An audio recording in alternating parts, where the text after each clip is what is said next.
Cyclone Dikeledi intensifying again near Mozambique.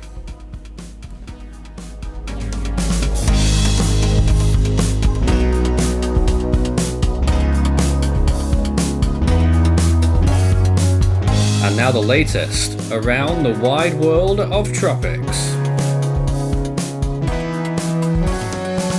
Tropical weather bulletin for January 13th. Well, around the world we have our main system, which is Cyclone Dikeledi, which is really blowing up a storm on its northern side, blowing up massive amounts of convection on several quadrants, but still a category 1 at this point after briefly weakening to a tropical storm earlier in the day during the course of Sunday. Well, in the Atlantic, of course, there's nothing to look at right now, but there's a big extratropical system there off the coast of Newfoundland, which is keeping us interested for the time being. Elsewhere, the Atlantic is relatively quiet, if not very quiet actually, just a small amount of cloud cover around the Mexican coastlines. And that extends into the eastern Pacific as well. There's a few clouds off the coast of the big island of Hawaii as well at this point, but with 123 days until the start of hurricane season, there's really not anything to talk about right now, as expected. In the western Pacific, there's still the odd few storms from the intertropical convergence zone.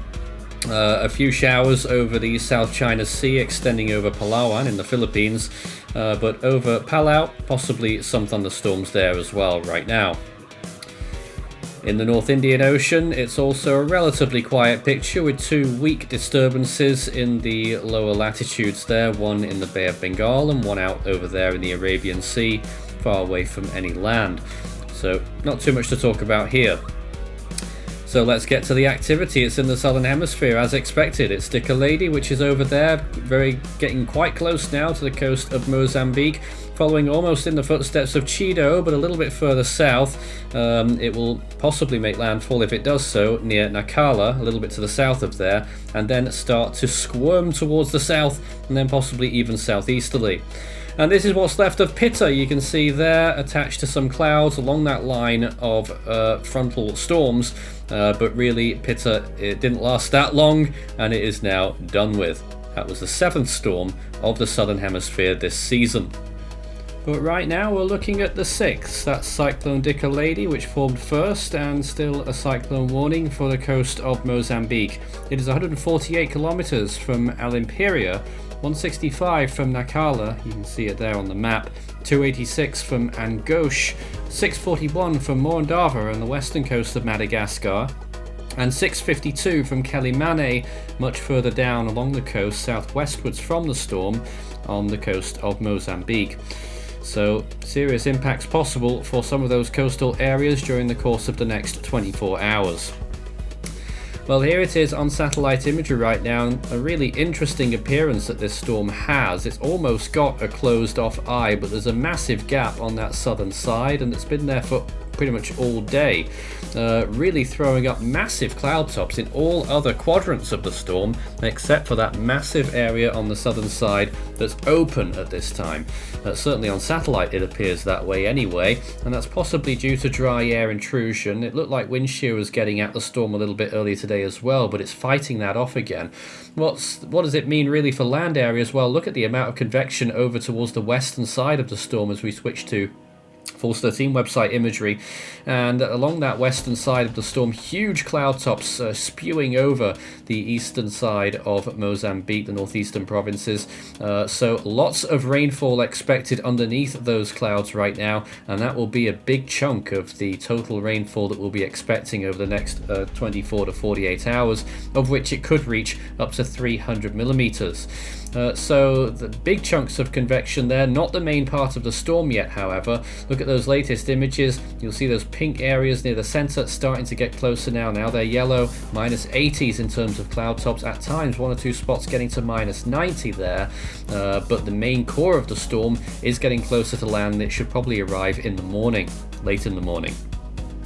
This is a quick look at what's left of Cyclone Pita. Well, it's not looking so good now, is it, near some of those remote islands down in the South Pacific? Well, very little left of it now, not even a thunderstorm, so that is decidedly a remnant low. Here's another one. This is Invest 97S, which, to be honest with you, they look very almost identical, these two systems now. 97S, we're still giving it a 10% chance. That's just for continuity's sake, I think. There's no realistic chance that it's going to develop. And this is a new Invest that's been designated, Invest 99S.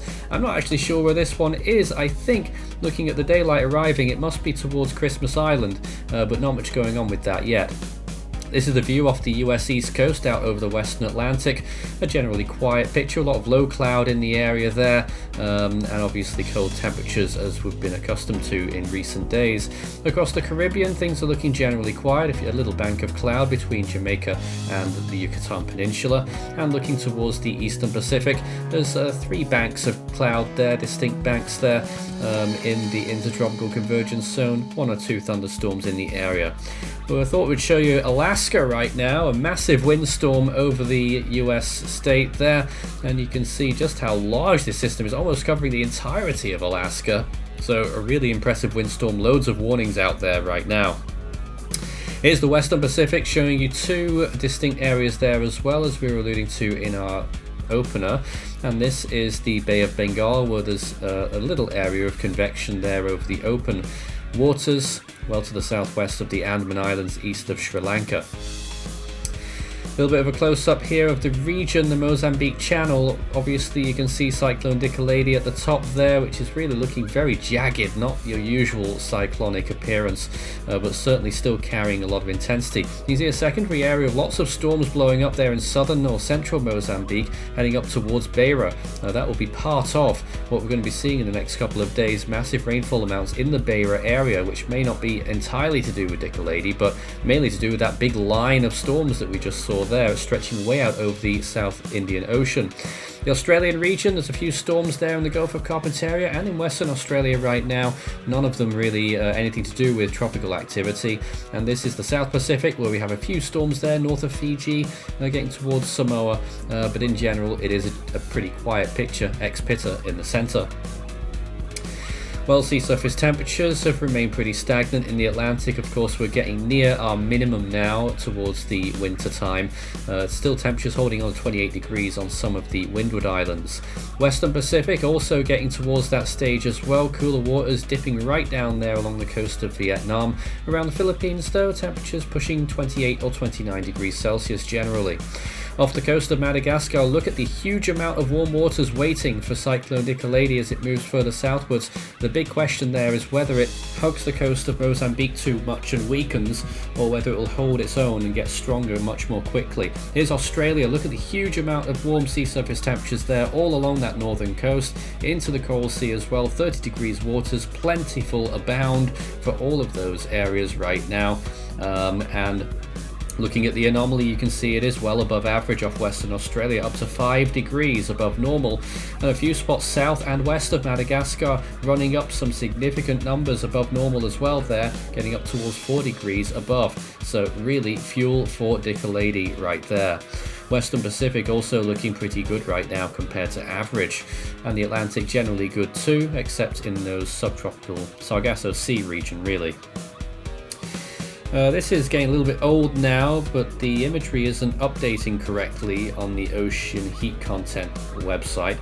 But this is the Western Pacific right now, where you can see still decent values around the Philippine Sea.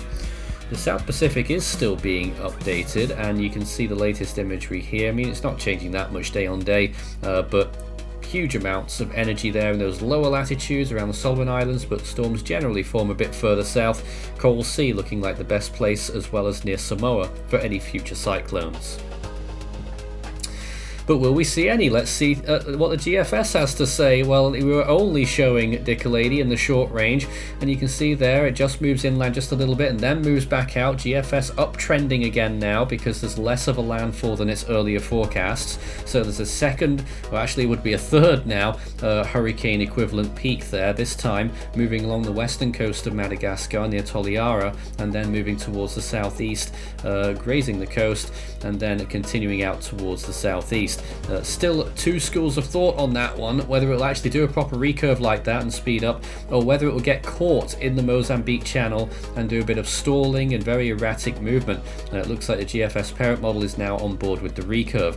Nonetheless, rainfall amounts will be quite high in a few of these areas. Of course, the immediate region in Mozambique where it's going to make landfall shortly or very close past, well, those rainfall amounts getting up and above 300 millimeters, getting up towards 350 millimeters near Beira, from probably some incidental showers near the storm as well. And for Madagascar too, some locally high rainfall amounts there in southwestern Madagascar, getting towards 300 millimeters too. Well, in the longer range, Dikeledi clears the scene. There it is, exiting now into the extratropical phase. But what happens behind it? Another big cyclone forming and intensifying very quickly. Look at that, almost out of nothing. Well, actually is out of nothing, really.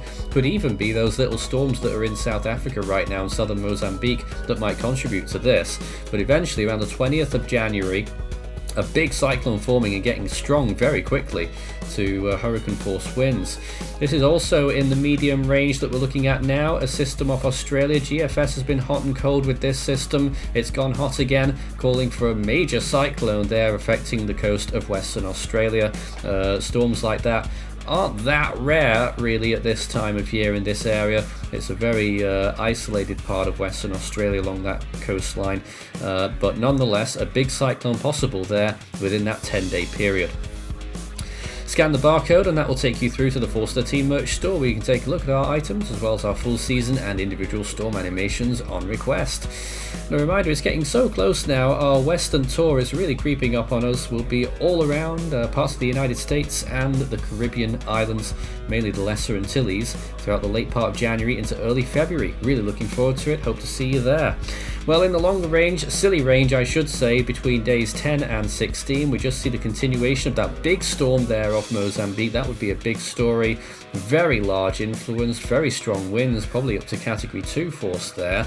And then moving inland, its remnants, do they survive into South Africa? Possibly, maybe it's a bit too north for that, but nonetheless it moves inland a little bit and then doesn't get much further. But a massive storm that one is, but still very speculative over whether that will actually happen.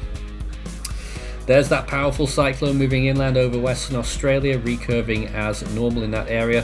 And then a system trying to develop in the North Indian Ocean up there near the top of the image in the Bay of Bengal. There's a tropical cyclone developing their tropical storm status maybe for a couple of days. And again, I mean, that can sometimes happen. Still pretty rare at this time of year to see something up there in the North Indian Ocean, but can't be completely ruled out, although, as mentioned, it's very long range. It's near the end of the month. Well, on this day, it was a classic January 13th, 1994, where we had the Southwest Indian Ocean on fire that season, really. Cyclone Daisy was this day's event, which made landfall as a Category 3 along the coast of Madagascar, as you can see there. Of course, that season featured many other very powerful storms, such as Geralda and Hollanda. Also active was Pearl Fowler, moving off the coast of Western Australia as a Category 2, Edmure in the Southwest Indian Ocean, and the omnipresent Rewa, which was in the middle of its two peaks. That storm, if you've not seen it before, take a look at it. Very weird track, one of the classics out there in the South Pacific too. Well, in 2025, we've had two storms so far around the world. In the Atlantic, whenever we get there, the first name is Andrea. In the Eastern Pacific, it's Alvin, and in the Central Pacific, it is Iona. The Western Pacic's next name is Wutip, and in the North Indian Ocean, it will be Shakti. Code orange still for Dikeledi right now, and we expect to have several more updates, obviously, throughout the storm. You can check out the Forza Team website and our live stream, which is running 24/7. Sean is next in the Australian region, Elvis in the Southwest Indian Ocean, and Ray in the South Pacific. That's all from tonight's 994th Tropical Weather Bulletin. We'll be back again tomorrow. Become an Ultimate Fan today.